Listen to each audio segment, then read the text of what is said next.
الرزق ليس مجرد أموال تعد وتوزع، وليس فقط ما يحمل في الجيوب، بل هو أعمق من ذلك. هو هبة من السماء، سلامة تنزل على القلب في أوقات العسر، ونور يشرق في ظلمة الأيام. قد يأتيك الرزق في صورة فرصة لا تتوقعها، أو كلمة طيبة تلقى في وجهك، أو ابتسامة من طفل تحيي فيك الأمل.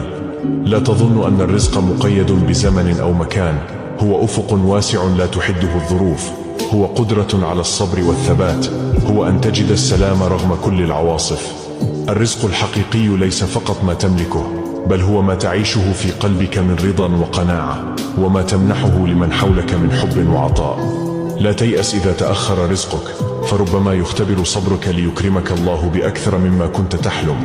ولا تنس أن الرزق بيد الله وحده، وهو الذي يرزق من يشاء بغير حساب. فاجعل ثقتك بالله لا تهتز، وقل لنفسك: في كل صباح جديد يأتي رزق جديد، وإن طال الانتظار فإن الخير آت لا محالة. فالرزق نور في القلب، وعطاء بلا حدود، وسلام يدوم في النفوس. توكل على الله وابدأ من جديد، فكل شيء بيده، وهو القادر على أن يجعل لك من كل ضيق مخرجا، ومن كل هم فرجا، ومن كل انتظار فرحا.